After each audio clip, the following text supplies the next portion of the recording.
Welcome to the Tyler Werner Show, discussing all the latest in Philadelphia sports. In the state of Philadelphia sports right now, I gotta say I'm kind of skeeved. Skeeved that Fletcher Cox has the audacity to be getting paid the money that he's getting paid and to seemingly do everything in his power to avoid going to non-mandatory OTA camps. I know it's non-mandatory, but still. I'm skeeved that the Pittsburgh Penguins are looking like they're going to go on their way to winning yet another Stanley Cup. Third with Sidney Crosby, second year in a row winning the Stanley Cup in my eyes. I'm skeeved that the Philadelphia Phillies don't even look like a professional baseball team and are now playing at a rate worse than last year. And it all comes back to the Eagles being the team that we have to talk about, and how Fletcher Cox, who's supposed to be setting a tone for the defense, he's supposed to be like the Carson Wentz of the defense, thinks it's all well and dandy and doesn't seem to care enough that he's just not going to show up to OTAs. Even if they are not mandatory, it still sets a bad tone for this Eagles team and for this defense that has a lot of work to do. And now, here's Tyler Werner. Yes, everybody, welcome to the Tyler Werner Show.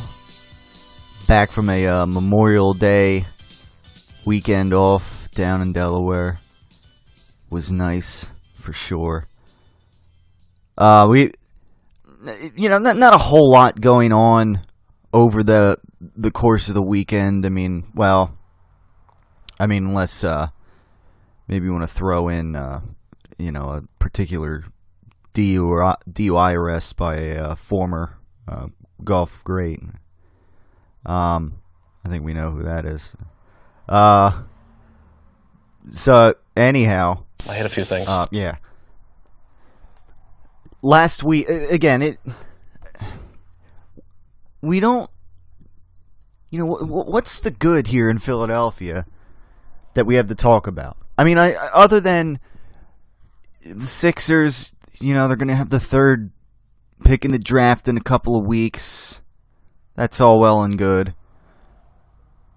And that the Sixers are maybe on the upward trajectory that they could possibly be a playoff team next year with Ben Simmons and Joel Embiid maybe out there and playing more of a full season, perhaps. And the Eagles, a couple weeks ago, acquiring LeGarrette Blount, adding a smash-mouth running back to the mix, more of a guy who's going to carry the load and who will maybe perhaps stay healthy throughout the course of the season, we hope. Unlike Ryan Matthews, who seems to be, every other week with an injury. But, like I said, this Phillies team is really beginning to show, well, it's begun weeks ago as far as showing their true colors is concerned, but just really we have nothing in the Phillies right now other than pretty much losing. They're almost already down to a 33 winning percentage or .33, however, if you want to, like a batting average. It's just and again, don't get me started with the Philadelphia Flyers. While Peter Laviolette is there coaching a Stanley Cup Finals team in the Nashville Predators, who probably aren't going to win the series, and who battled back in Game 1, down 3-0 to tie it 3-3. But then you got the Pittsburgh Penguins ruling the Eastern Conference and just kind of snatch it away from them, just like that. After giving up that 3-goal lead, and then they end up winning 5-3. They just, like they were toying with the Nashville Predators. Like, oh, no, you don't.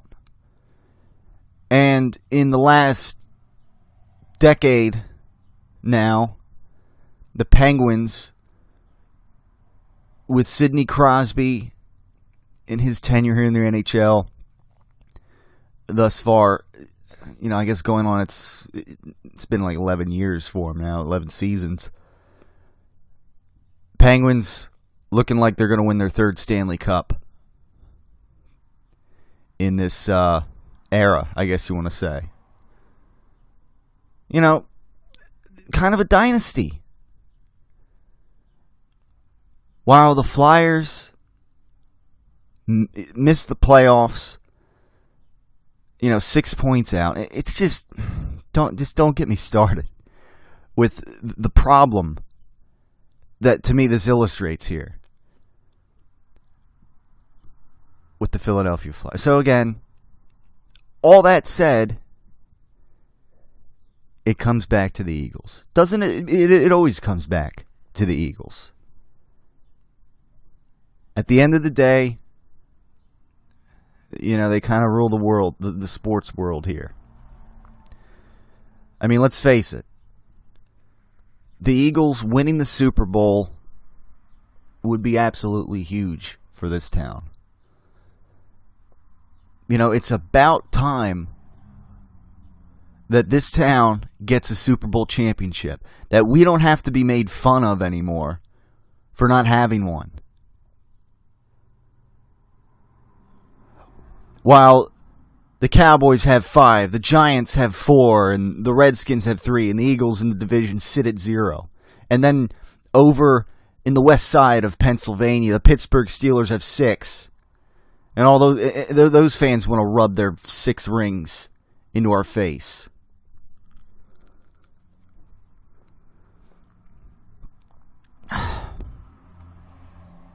So with that being said,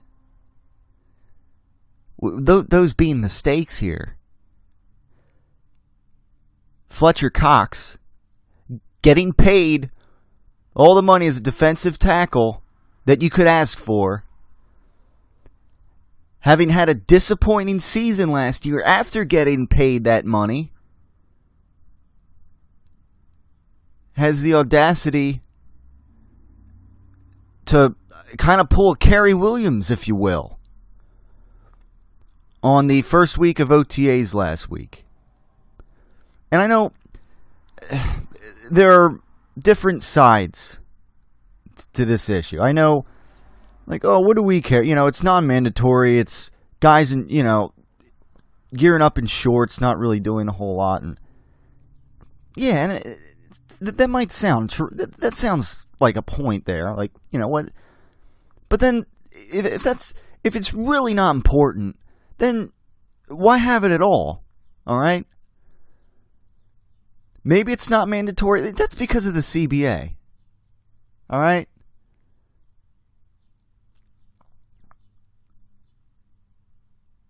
And, I know the issue's been brought up. Well, Jason Peters didn't as well. Donnie Jones didn't attend.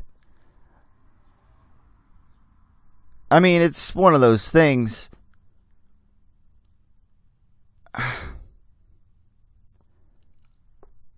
Yeah, it's like, why have it at all? If you're going to rag on Fletcher. Well, the difference here, and maybe it's semi-hypocritical, but Fletcher Cox, again, he got his pay. And he's like the Carson Wentz of the defense. Or at least that's what the most important player on that side of the ball. He's supposed to be the impact player. If Carson Wentz didn't show up to OTAs, would we not be like what? Even if it's non-mandatory, even if it's week 1. But that won't really happen. Because you see, Fletcher Cox, I'm noticing a pattern here with Fletcher Cox. And it goes back to the Tampa Bay Buccaneers game with the Philadelphia Eagles last season. When the Eagles are getting their butt kicked by 5 touchdowns. And towards the end, and Fletcher Cox is out there on camera for those who watched the game. And I remember talking about it on the Tyler Werner Show in the fall. He's out there yucking it up with Jameis Winston. And, hugging Buccaneer players. Like, are you serious? Like, come on. You're getting your butt kicked. You should be in guys' faces. You should be absolutely embarrassed that your team is getting blown the hell out. And ultimately, by a team that didn't make the playoffs in the Tampa Bay Buccaneers. I mean, it's not like, it's not like the Eagles were world beaters or anything either. But still, in this league, you get blown out like that, no matter what records one team is and the other. It doesn't, come on. You shouldn't be yucking it up with players on the other team. Like, no, I was skeeved by that. As a Philadelphia Eagle fan, with no Super Bowl ring, and by an underachieving player in Fletcher Cox who's getting paid millions and millions of dollars that you could argue now he doesn't seem to deserve, at least according to his play level, according to his sack total, maybe not being up to par. I mean, he's getting paid to be an absolute difference maker, whether he's getting double teamed or not.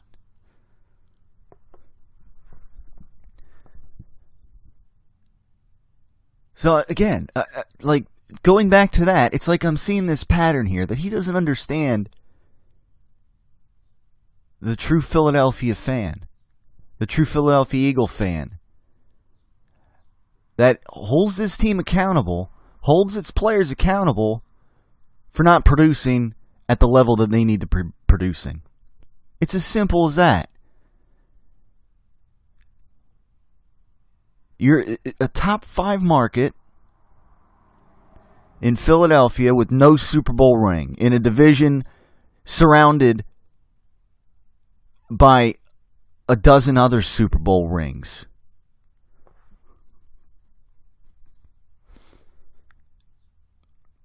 So, you see, you would think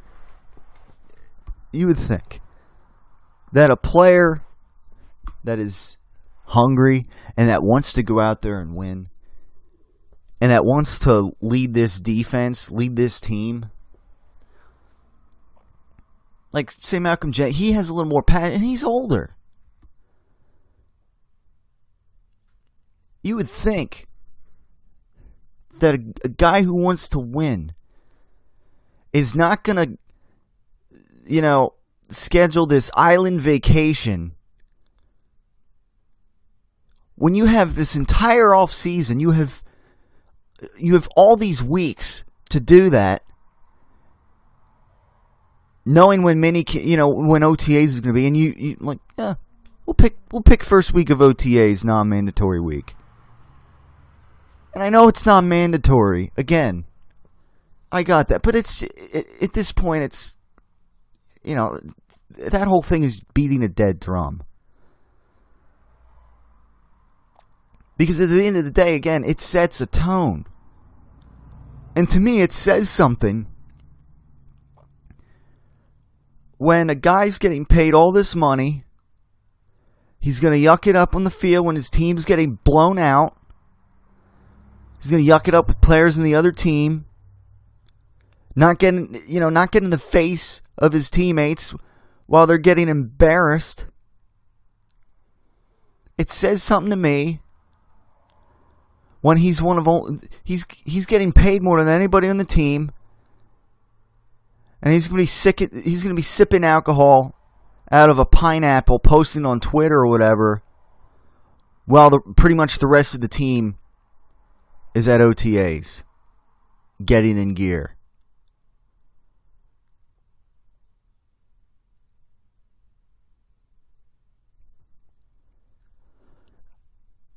Yeah, I know they're out there in shorts and whatever. Well, you know what?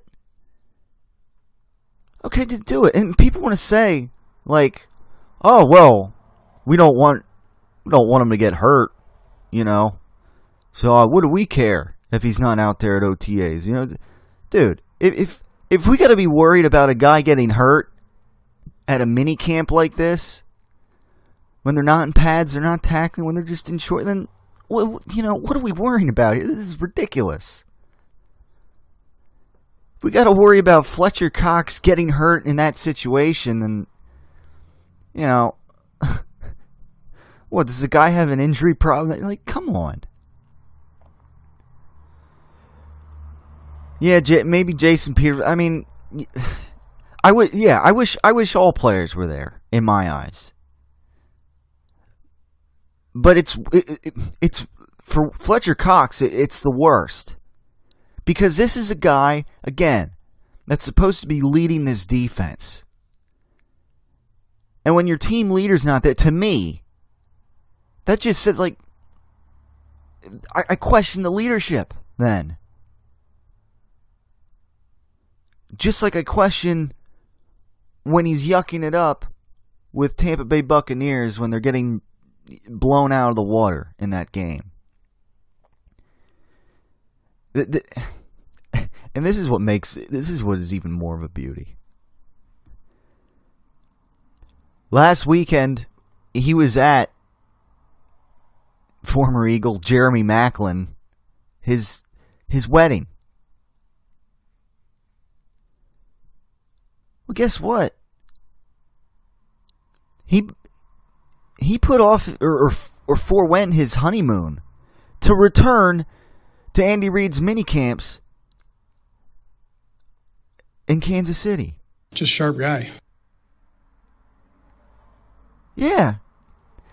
And it's like that's as if like Fletcher Cox is like, I'll just stay here though, and I'll. It was Jeremy Maclin's own wedding, and he makes it back from it. And Maclin's in his 30s now, I believe. He makes it back for mini camps in Kansas City. Fletcher Cox, no, I'm just gonna stay here and sipping drinks out of a pineapple, and like, come on. Does that not look ridiculous? To me, as an Eagles fan, that's embarrassing.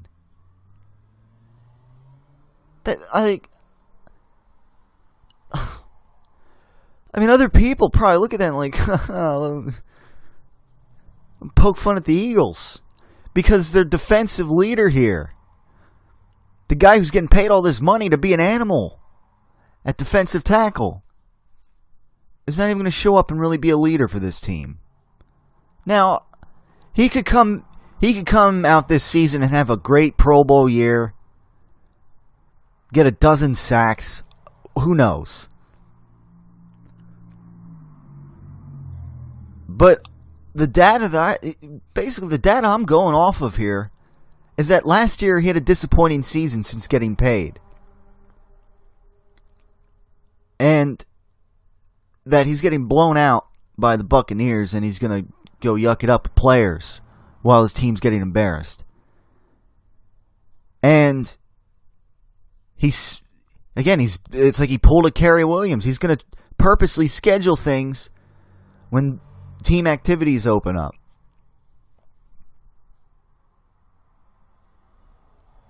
That's the data I have to work with here. And I call BS on what Fletcher Cox did. And if you want to stick up for him, that's all well and dandy. And say it's non-mandatory. But look, to me, if you show up to every team activity, even if it's in sitting in a room in shorts and just talking, strategize, even if it's not doing anything on the field,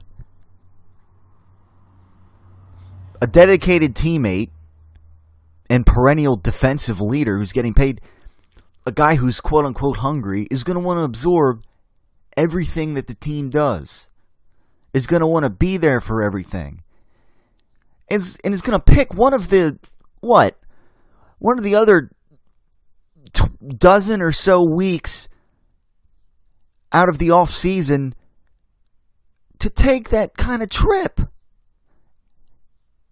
and to pick that time to be sitting on an island, drinking out of a pineapple, and posting it on Twitter or whatever. It's as simple as that.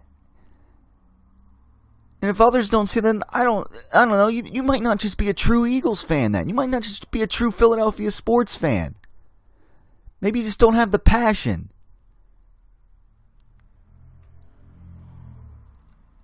But to me, Fletcher Cox getting paid all that money, he's a guy that should be breathing football. As a defensive leader, and to me, he's not. And that's what skeeves me about this whole thing.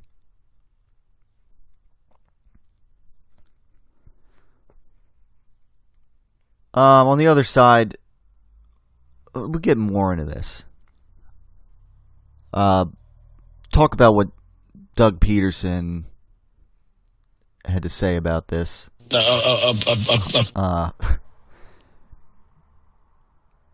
And I suppose, too, we have to get into the Tiger Woods DUI, as that's a bit of a pertinent issue. Yeah. With that in mind, it's the Tyler Werner Show. We'll be right back after this. Investigators are calling it the heist of the century. The grand robbery of Brady and Belichick's slow-cooked Italian meatballs, committed by some apparently hungry NFL officials who love their balls. When I came in Monday morning, I was shocked to learn of the news reports about the balls and the process that happened between when they were prepared and went to the officials and went to the game. As shocked as Belichick was of the news, perhaps Brady, the last man out of the kitchen on that Sunday night, was even more shocked to hear of the news of the theft. I have a process that I go through. It's the same process that I always go through. When I felt them, they were perfect. I mean, I wouldn't want anyone touching those. I would zip those things up and lock them away, and that's what I thought I was doing. As Brady and Belichick up the ante on their ball security, you'll just have to pick up a pack of their meatballs the next time you hit the grocery store and enjoy just how perfect these balls really are. Tom's personal preferences on his ball security are something that he can talk about in much better detail than I could possibly provide. Hi there, I'm Hank Hill. Well, I'd like to tell you what Strickland can do to meet your energy needs. You see, at Strickland, the customer comes first. It's kind of interesting, the word customer begins with C-U. Well, we don't see you as just another sale, but as a member of our team. I thought you might enjoy 7.5 gallons of pure premium propane. Strickland Propane, the customer comes first.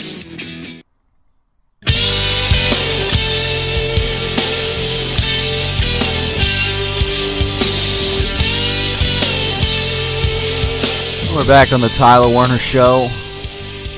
As we're closing out the month of May already. Hard to believe Memorial Day weekend has come and gone once again, and we're moving into the summer months. It's May 31st today, and oh my god, it's hard to believe June's almost here. The NBA Finals are just about to get underway.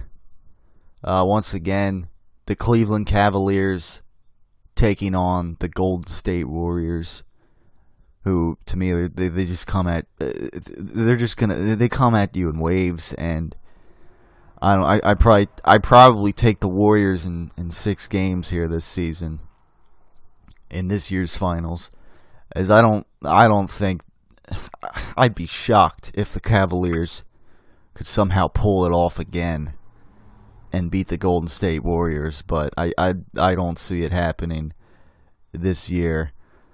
What more can we say? I mean, the Warriors sweeping the Spurs in the Western Conference Finals. I mean, they just pretty much bulldozed their way through the Western Conference and are once again going to take on the Cleveland Cavaliers in the NBA Finals. Looking forward to it, though. just like, tonight, we should probably have an update on that later on the Tyler Werner Show, with the Nashville Predators and the Pittsburgh Penguins Game 2. We'll see what happens there, but again, the Penguins in Game 1 kind of just showing, even coughing up a 3-goal lead at the end, just, saying to the Predators, oh, no, you don't. Nice try. And beating them 5-3 in Game 1. We'll see what happens. But again, it just... kind of the theme of this show is that I'm skeeved by some things going on in Philadelphia sports. And the Stanley Cup final, again, it's just another... With the Penguins, look at what they're doing. They could very well repeat this year. And then meanwhile, Coach Peter Laviolette coaching the Predators. Again, a few years ago, the Flyers cutting bait with him after 3 games in the season. I don't know why. There's this thing like he was too hard on the players or whatever, some kind of lame excuse as to why they gave him the hook. It's like, come on. It was too hard on players. This is the NHL. Like, what is this? Mighty Mites hockey? Like, come on. It's the NHL. And here he goes leading the Nashville Predators to the Stanley Cup Finals in the Western Conference as basically an 8th seed, if I'm not mistaken, sweeping the Chicago Blackhawks in round 1. I mean, and meanwhile here with the Flyers, we've had nothing to show for since but a declining, aging core that at this point kind of just needs to be,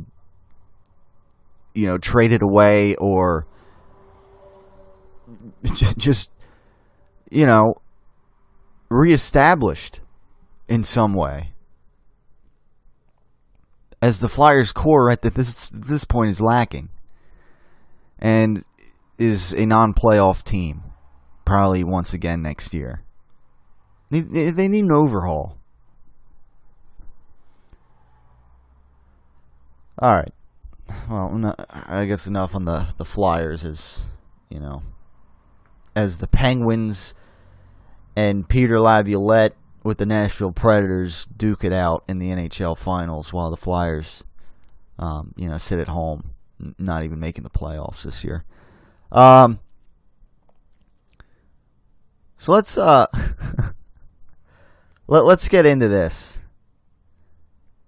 Tiger Woods apparently, I guess, being arrogant during his DUI is apparently the term that was from the New York Post, I guess. Yesterday I did pull out. Used. So here's this. Obviously, it's no news at this point, but Tiger Woods has driven into the rough yet again, as the legendary golfer was busted on suspicion of driving under the influence in South Florida early Monday when a cop smelled booze on his breath during a traffic stop, and Woods refused to take a breathalyzer, a report said.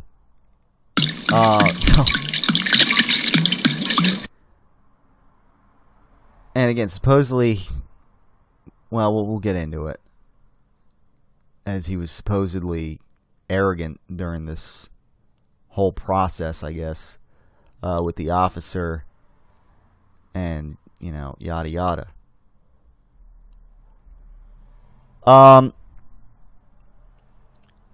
So Wood's mugshot showed how far the man who was once the bright-eyed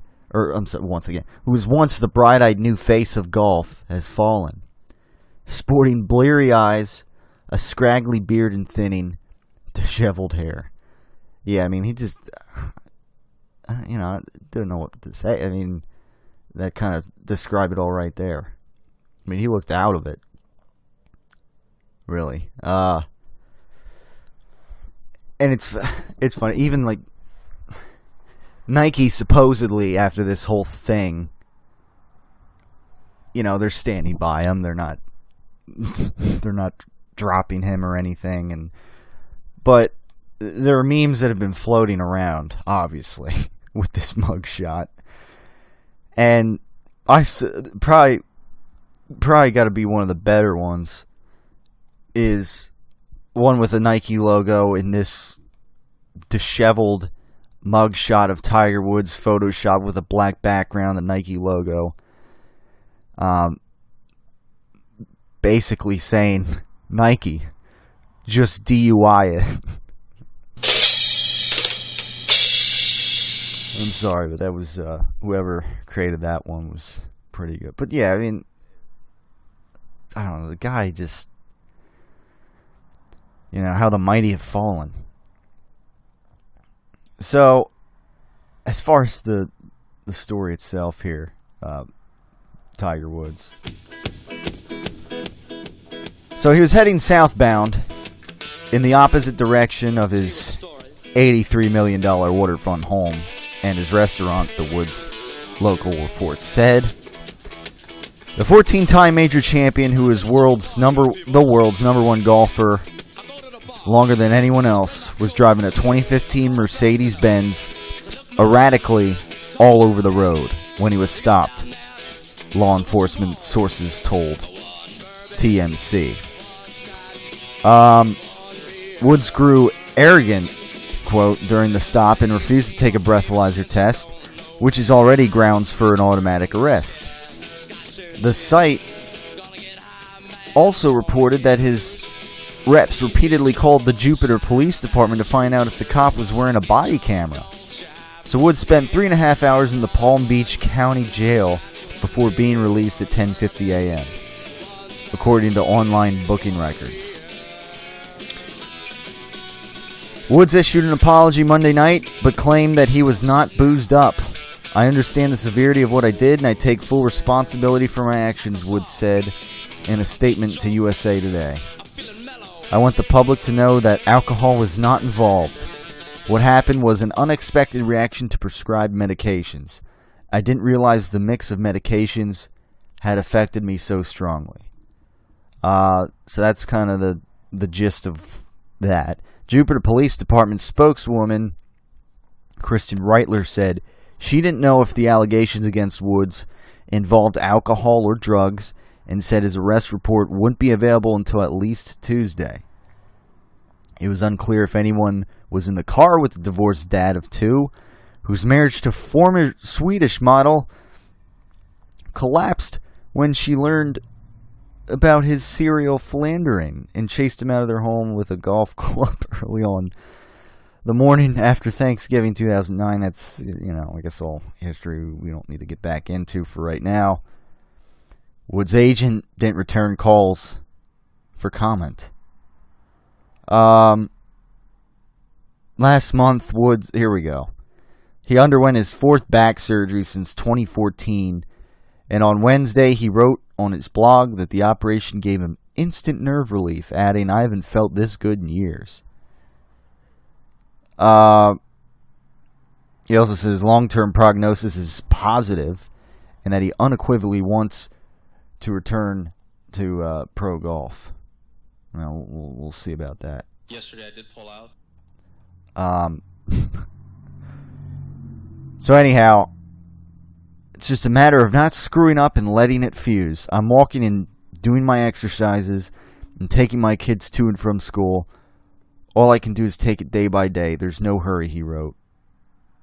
So that kind of, you know, again, it kind of just goes off. Yeah, he hasn't won a major tournament since 2008. And again, I've said it, you know, how many times, but I don't see how he's going to make a good full-on return to golf and return to any kind of elite status. That's really what we're looking at here, as far as I'm concerned. Yesterday I did pull out. So that's really, I guess, where things stand with Woods. apparently alcohol may not have been. We'll see as more maybe comes out. But again, it's just kind of how the mighty have fallen in regards to Tiger Woods and this mugshot that I'm sure is going to be continuing to circulate in the form of various memes. And looking forward to seeing him. So yeah, Tiger Woods DUI. Not good. Not good. All right. So getting back to the main topic at hand today, as the Eagles get, back more into mandatory OTAs, kind of now with the whole team here. Doug Peterson, after last week when Fletcher Cox was not there, he didn't necessarily admit that he was upset that Fletcher Cox wasn't there, the guys weren't there. But the tone of his voice, I think it kind of gave away that he wanted the guys to be there. But again, it comes back to the whole, I'm going to keep loving on him thing. And I'm going to keep loving on him. And just kind of saying, again, it's a voluntary program. I would love for everyone to be here. That's just me personally. I'd love everybody to be here, and I know it's not always going to work out that way, but Fletcher is one of the leaders on the football team, and guys like that you do expect to be here. But I get the rules. We abide by the rules, and he's one of the guys, too, that at the end of the day I'm going to hang my hat on and go to war with. I mean, again, I don't even think about the rules. Just take it from the Fletcher is one of the leaders in the football team, and guys like that you do expect to be here. Enough said. That's to me. That's it. That's what it all boils down to. Don't even bring up the rules. Don't even we abide by the rules, and forget the rules. Because the idea is that everybody shows up. That's the kind of culture you want. And unfortunately, I mean, this is one of my this has been one of my concerns with Doug Peterson. Whereas in Belichick, like what would what would Bill Belichick do? To me, is kind of what it all comes back to. Well, as you know, I'm not on snap face and all that. To me, that's what it all boils down to. Because to me, he is like the quintessential, prototype or whatever of how you want an organization to be run, or at least how I would want this Eagles organization to be, the kind of culture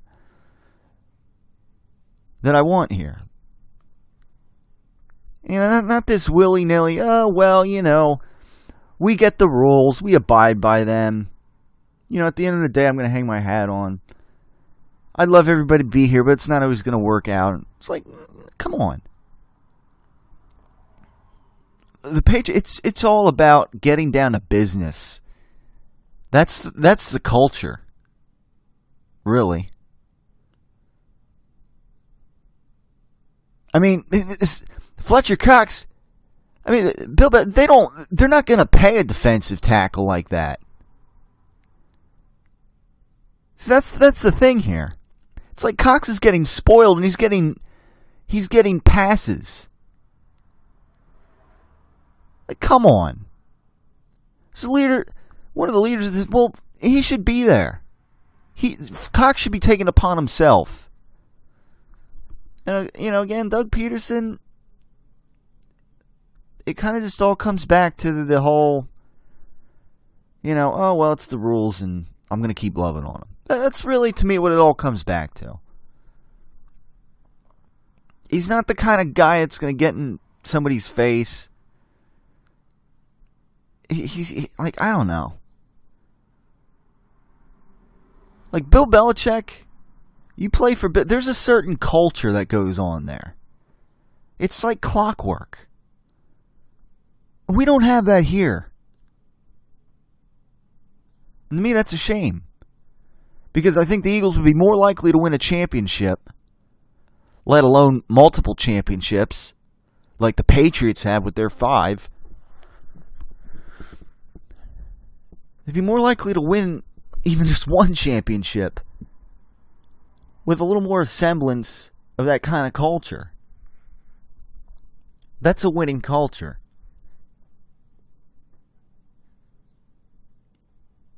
And I don't get, like, Doug Peterson, I guess, forgot to mention this. But supposedly Marcus Smith was also absent at these mini camps. Are you kidding me? Are you kidding me? One of my buddies actually on Facebook. He's actually, back when a couple years ago when this show was on Kutztown Radio, he'd pop in every night. We'd talk a little bit of Eagles together, whatever else in Philadelphia sports. Old buddy Matt Walsh. Yeah, should have a couple sound bites of him here. It's almost like a red herring in a way. Like, I guess yesterday or so, he posted on his, like, Marcus Smith is in true form. Or, like, I admire Marcus Smith's consistency. No show at OTAs, just like during the regular season.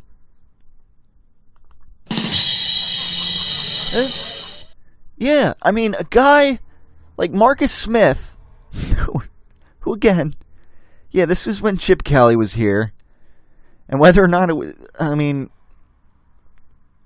during that regime at that time with Chip Kelly and Howie Rose, whoever we are to blame for that decision to draft Marcus Smith in the first round has been an absolute no-show here in Philadelphia, and has a lot of like it just at this point, just cut him. Cut the freaking thing, will you? Cut him. He's absolutely worthless on this team. He's got, like, he's not going to show to OTAs. I mean, this guy is lost in the woods. It's mind-boggling that this guy was drafted in the first round, and he hasn't done a lick in his 3 years here with the Philadelphia Eagles. I guess it's been 3 years. See, that's the thing. Like, I don't even know how long. Like, I guess it was 3 years ago. It's hard to tell because he's been such a no-show all this time. I'm surprised he's even on the roster. Like, it's one of those things. Like, maybe actually, you know what? I can kind of see why Doug Peterson did forget about him, because it's like, is this guy still even on the team? He didn't even he failed to mention that he wasn't even there. It's embarrassing. All right. It's the Tyler Werner Show. Yeah, I gotta catch my breath here a little bit. It's just silly.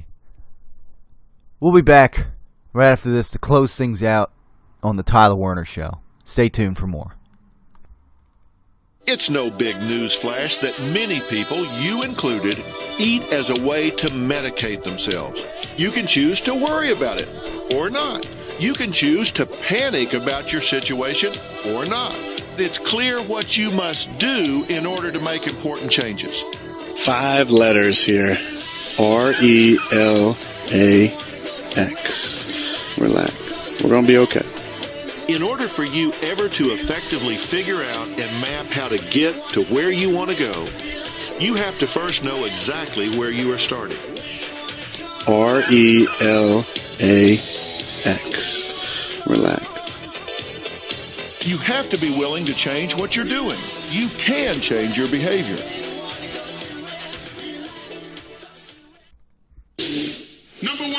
office attraction, #1 WWE superstar, multi-time WWE champion, Brock Lesnar. Time to revamp your office space, eh? Looking for an interior decorator? Look no further than Brock Lesnar. Now that's the way a real man uses a sledgehammer. Out with the old, in with the new. Give Brock Lesnar and Paul Heyman a call. Mr. Lesnar, you are the future of interior decorator. I think we're done.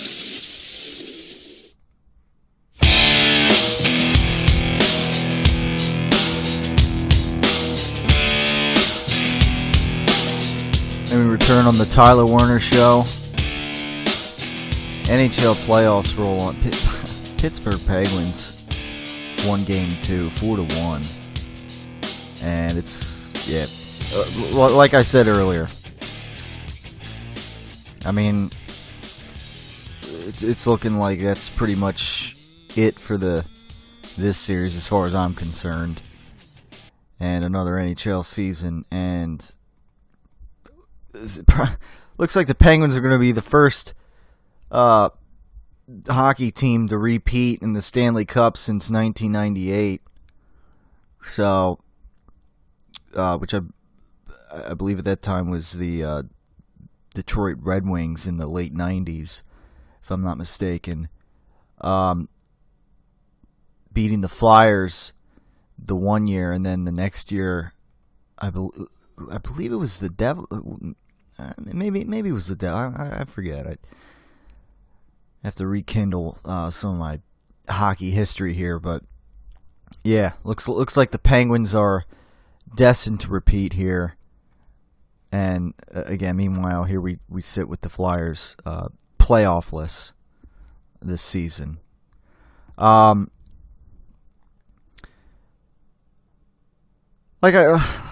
we've been talking about, Fletcher Cox too. It all comes back to the Philadelphia Eagles, as far as I'm concerned. This Phillies team is an absolute disaster. I believe they've just had the worst month of May since 1920 or something like. I mean, it's just been atrocious, and yeah, I mean, this has just been an addition of, things that skeeve me. But I am a little bit glad to hear. Apparently, Joel Embiid was out and about recently, out in Philadelphia, and was apparently, playing some hoops with some kids actually outside. And, Man, I love y'all. yeah, and some people might be like, "Oh, what's he doing? What's he doing playing? We don't want him to get hurt." Or anything. But no, I mean, it's Joel Embiid seems like a really a class act here, and if anything, it's a bit of a bright spot right now in the realm of Philadelphia sports. Again, after a week where I'm watching the Pittsburgh Penguins en route to another Stanley Cup. I'm hearing about Fletcher Cox, taking this vacation of all times when OTA started, basically thumbing his nose at the Philadelphia Eagle fans. The Philadelphia Eagle fan, at the administration that gave him $100 million. I mean, it's just ridiculous. And if you're gonna stand up for him, I don't get why. Especially given the disappointing season he's coming off of after getting paid all that money. And again, the Phillies season, and just how atrocious and historically bad they're playing, and how unwatchable it seems they are. It's an atrocity.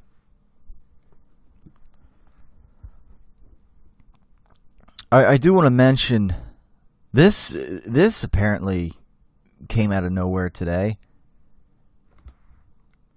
Actually, a bit of breaking news, if you will, if you haven't already heard of it yet. Apparently, NFL insider John Clayton is now among many that are leaving ESPN in recent months as part of these sweeping layoffs. According to SportingNews.com, John Clayton was let go this morning, after 23 years with the company. And again, these layoffs from ESPN apparently haven't stopped. He's the latest of approximately 100 employees that have been ousted by ESPN in recent weeks. Again, Clayton joins Adam Kaplan, Andrew Brandt, Trent Dilfer, Ed Werder, Britt McHenry, Ashley Fox, and Paul Kowarski, and among many that have been victims of layoffs here with ESPN. John Clayton tweeted out, "I guess you saw the news. After 23 years, I won't be contributing to ESPN. 2 words, thank you. My bosses and coworkers are the best." And another tweet a couple minutes later, "By the way, I'm keeping the ponytail." So, I guess Clayton a class act after getting laid off by ESPN. Another big NFL insider gone. Hard to believe. In other news, unfortunately, it looks like the NFL draft will not be returning to Philadelphia next year. Yeah, it looks like it's going to Dallas, and it's such a shame because this. How well behaved Philadelphia was, how well attended, how the participation, the interaction at the event. I mean, it was just, it was so great. We were lauding it here on the Tyler Werner Show a month or so ago, after the draft, and just how well reviewed and revered the draft was here in Philadelphia. The spectacle it was. And unfortunately, it doesn't look like it's going to be returning next year. So it's like all that, it's like that great behavior and everything else. And unfortunately, the draft, not good enough, I guess. And I guess money talks in Dallas, I guess, is going to be hosting the draft next year. So, a bit disappointed by that. Don't know, who else, if it's a big deal to anybody else out there. I mean, it was exciting, without question, having the draft here in Philadelphia. And the idea of having it again next year, it's like, why? I mean, it was great, but I guess it wasn't enough. So that's pretty much going to close things down for the Tyler Werner Show today. NBA Finals, again, they're just about to start. And it's game 1 Thursday. Should be hopefully more interesting in the direction of the NHL Stanley Cup Finals right now, because it's looking a little one-sided there. I could be wrong. Who knows? Maybe the Predators pull something off here. Maybe they come out of nowhere, tie it up 2-2. I don't know. We'll see. Maybe this time next week on the Tyler Werner Show, the Stanley Cup playoffs will already be over, and that series might already be over. Who knows? I hope not. I'd love to see the Predators pull it off, but I don't have a good feeling about it. So next week, it should be interesting though. We'll have some NBA finals to talk about. As we'll have a couple games in the books, I'm sure, the schedule. I know it starts tomorrow. I don't know off the top. I'm thinking just about every other day. So it might be 3 games in by that point. On the next edition of the Tyler Werner Show. And we'll see what kind of Eagles storylines we may have going on at that time, too. You know, I guess now Fletcher Cox is in camp. I guess everybody now that it's mandatory, you know, quote unquote, not voluntary, but come on.